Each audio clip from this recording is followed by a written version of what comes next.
ഇത് രണ്ടെണ്ണം ആയിട്ട് മുറിക്കുന്നതുകൊണ്ടാണ് ഇങ്ങനെ നേരെ തന്നെ മുറിക്കാൻ പറ്റും.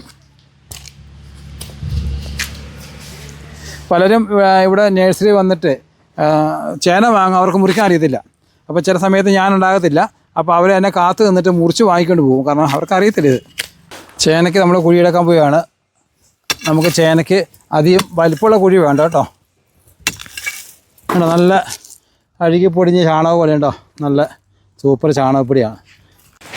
നമ്മൾ മൂടിക്കഴിഞ്ഞു. ഇതിൻ്റെ മുകളിൽ കരിയിലിട്ട് കൊടുക്കുകയാണ് ചൂടിരിക്കാതിരിക്കാൻ വേണ്ടി. കണ്ടോ, ഈ തമിഴ്നാട്ടിലൊക്കെ ഏക്കർ കണക്കിന് ചേന കൃഷി ചെയ്യുന്നത് ഒരു 2-2.5 അടി 3 അടി കൂടുതൽ അകലമില്ല.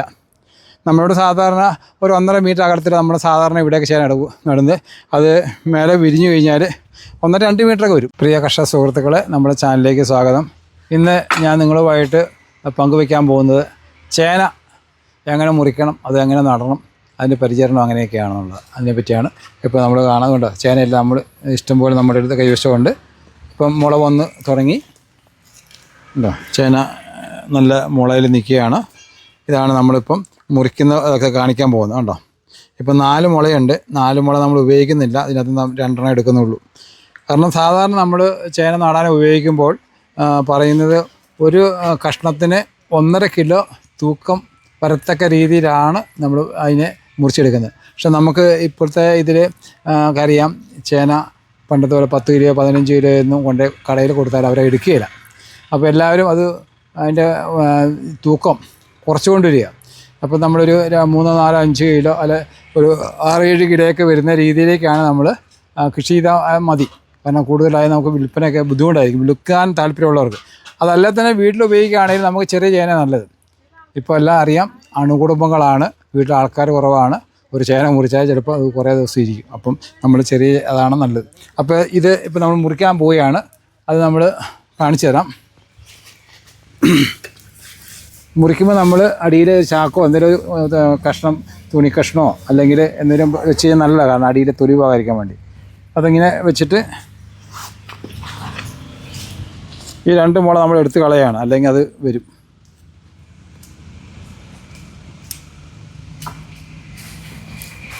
ഇങ്ങനെ വളഞ്ഞ കത്തിയാണ് നല്ലത്. നമ്മൾ പുല്ലരിവ എന്നൊക്കെ പറയുന്ന കത്തിയാണ് നല്ലത്. ഇപ്പോഴും ഉണ്ടോ, നല്ല തേച്ച് നല്ല വൃത്തിയാക്കിയിട്ടുള്ള കത്തിയാണ്. അപ്പോൾ അതിനകത്തേക്ക് നമ്മൾ അത് കണക്കായിട്ട് ഇതിന് നടുക്കൊന്ന് മുറിക്കുന്നു, ഇങ്ങനെ കത്തി വെച്ചിട്ട്.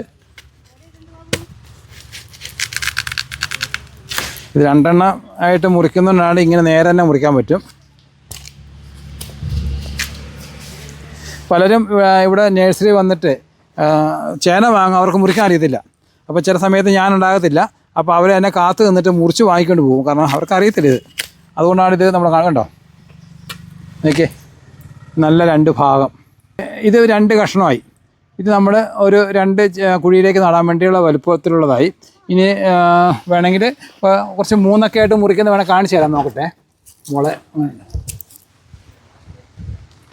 ഇപ്പോൾ ഇത് ഞാൻ 3 ആയിട്ട് മുറിച്ച് കാണിച്ചു തരാം. ചില ആൾക്കാർക്ക് ഇത് 3 ആയിട്ട് മുറിക്കാൻ ബുദ്ധിമുട്ടായിരിക്കും. ഇത് എങ്ങനെയാണെന്ന് വെച്ചാൽ നമ്മൾ 3 ആയിട്ട് മുറിക്കുമ്പോൾ ഇത് 3 എണ്ണത്തിൻ്റെ വലിപ്പം ചെറിയത് കിട്ടും. അപ്പോൾ ഇത് തട്ടിക്കളഞ്ഞു, അത് വേണ്ട, ശ്രദ്ധിച്ച് നോക്കിക്കോണം. ഇത് വലിയ പണിയൊന്നുമില്ല.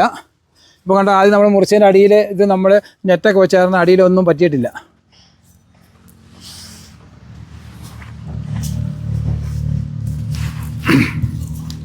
ആദ്യം നമ്മൾ ഇവിടെ കത്തി വെച്ചിട്ട് ഒരു അമർത്തം മതി. ഉണ്ടോ,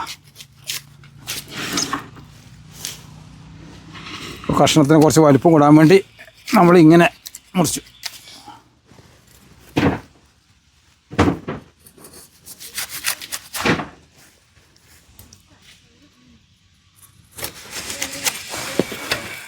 ഒരു കഷ്ണം കിട്ടി.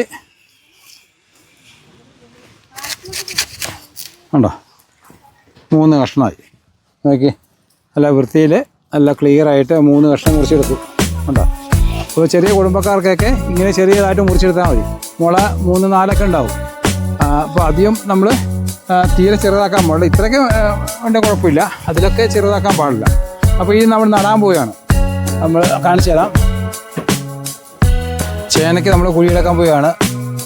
നമുക്ക് ചേനയ്ക്ക് അധികം വലിപ്പമുള്ള കുഴി വേണ്ട കേട്ടോ.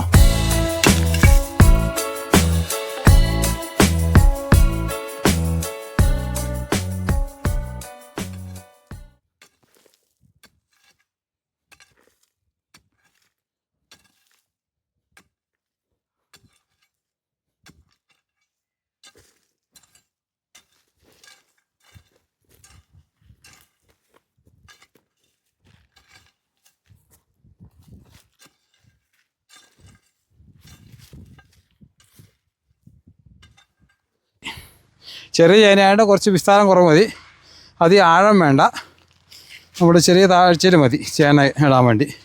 എന്നിട്ട് നമ്മൾ മുറിച്ച് വെച്ചിരിക്കുന്ന ചേന അതിൻ്റെ മുകളിലോട്ട് നടുക്ക് വെച്ച് കൊടുക്കുകയാണ്. ഉണ്ടോ?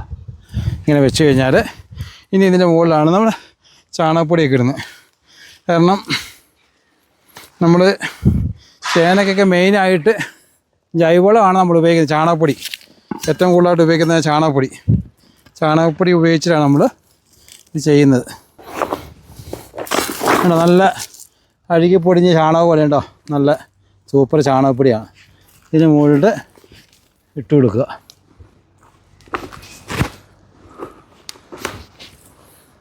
എത്ര ഇടുന്നു അത്രയും നല്ലതാണ്.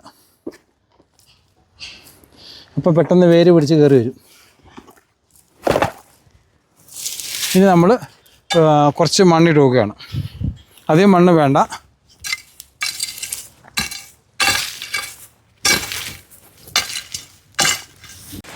നമ്മൾ മൂടിക്കഴിഞ്ഞു. ഇതിൻ്റെ മുകളിൽ കരിയിലിട്ട് കൊടുക്കുകയാണ് ചൂടടിക്കാതിരിക്കാൻ വേണ്ടി. കണ്ടോ, പുകയിട്ട് കൊടുക്കണം.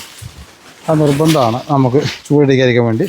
ഇപ്പം മഴയില്ലാത്തത് നമ്മൾ ഇപ്പം അതിന് മേലെ കുറച്ച് വെള്ളം സ്പ്രേ ചെയ്ത് കൊടുക്കുക. ഇതിപ്പോൾ നമ്മൾ ചെറിയ ചേനയായതുകൊണ്ട് കുറച്ച് കുഴിയും അതെല്ലാം ചെറുതാണ്. കുറച്ച് വലിപ്പമുള്ള ചേനയാണ്, കുറച്ചും കൂടെ വിസ്താരത്തിലും ഒക്കെ നമ്മൾ എടുക്കണം. ഇതാണ് ചേന. നമ്മൾ ഇനിയിപ്പോൾ അത് അടുത്തൊരു ചേന നടുവാണെങ്കിൽ, ഇപ്പോൾ നമ്മൾ ചെറിയ ചേനയൊക്കെ ആണെങ്കിൽ ഒരു ഇത്ര അകലത്ത് നടാം. ഇപ്പം ഈ തമിഴ്നാട്ടിലൊക്കെ ഏക്കർ കണക്കിന് ചേന കൃഷി ചെയ്യുന്നത് ഒരു 2-2.5 അടി 3 അടി കൂടുതൽ അകലമില്ല. നമ്മളോട് സാധാരണ ഒരു 1.5 മീറ്റർ അകലത്തിൽ നമ്മൾ സാധാരണ ഇവിടെയൊക്കെ ചേന നടുന്നത്.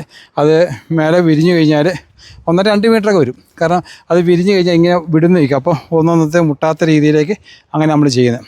അപ്പോൾ നമുക്ക് ചെറിയ ഇതൊക്കെയാണ് കുറച്ച് അടുപ്പിച്ച് നടാം, അല്ലെങ്കിൽ 2 മീറ്റർ അകലമെങ്കിലും വേണം ചുരുങ്ങിയത് ചേന തന്നെ ചെയ്യുമ്പോൾ. നമ്മുടെ ഫാമിൽ ഈ ചേനയുടെ വിത്തുണ്ട്, അതുപോലെ തന്നെ ഇഞ്ചിയും മഞ്ഞൾ, ഇതിൻ്റെ എല്ലാം വിത്തുകൾ നമ്മുടെ നേഴ്സറി ലഭ്യമാണ്. അപ്പോൾ നമ്മൾ ഈ അടുത്ത ആഴ്ച നമ്മൾ പാലായിലേക്ക് ഒരു ട്രിപ്പ് പോകുന്നുണ്ട്. കവുങ്ങ് ഒക്കെ കയറ്റിക്കൊണ്ട് അതിൻ്റെ കൂടെ കുറച്ച് വളങ്ങളൊക്കെ പറഞ്ഞിട്ടുണ്ട്. അപ്പോൾ നമ്മൾ ഈ പോകുന്ന റൂട്ടിൽ ഇത് നമ്മൾ ഇരിക്കുന്നത് പയ്യന്നൂരിനടുത്ത്, കണ്ണൂർ ജില്ലയിലെ പയ്യന്നൂരിനടുത്ത് വൈപ്പിരുത്ത് എന്ന സ്ഥലത്താണ് നമ്മുടെ ഫാം ഉള്ളത്. ഇവിടെ നമ്മൾ പോകുന്ന റൂട്ട് കണ്ണൂർ, കോഴിക്കോട്, തൃശ്ശൂർ, അങ്കമാലി, മൂവാറ്റുപുഴ, പാല, ഇങ്ങനെ റൂട്ടിലാണ് പോകുന്നത്. അപ്പം ആർക്കെങ്കിലും വേണ്ടവരുണ്ടെങ്കിൽ നമ്മൾ പോകുന്ന ലൈനിൽ നമുക്ക് തരാൻ പറ്റുന്നതായിരിക്കും. അപ്പോൾ കൂടാതെ നമ്മുടെ കൈവശം 8 ഇനം കവുങ്ങിൻ്റെ തൈകളുണ്ട്. കൂടാതെ തെങ്ങിൻ തൈകൾ, ഇതെല്ലാം നമ്മുടെ ഫാമിൽ ലഭ്യമാണ്. പിന്നെ പയ്യാനി തൈകൾ, എല്ലാം ഒരു കൃഷിക്കാരന് എന്തെല്ലാം ആവശ്യമുണ്ടോ അതെല്ലാം നമ്മൾ ലഭ്യമാക്കും. ഇല്ലെങ്കിൽ അത് എത്തിച്ചു കൊടുക്കുന്നതാണ്. അപ്പോൾ ആവശ്യക്കാർ ബന്ധപ്പെടുക. താഴെ നമ്മുടെ നമ്പർ കൊടുക്കുന്നുണ്ട്. അപ്പം നേഴ്സറിയുമായിട്ട് ബന്ധപ്പെടുക. വീണ്ടും കാണുന്നവരെ ബൈ.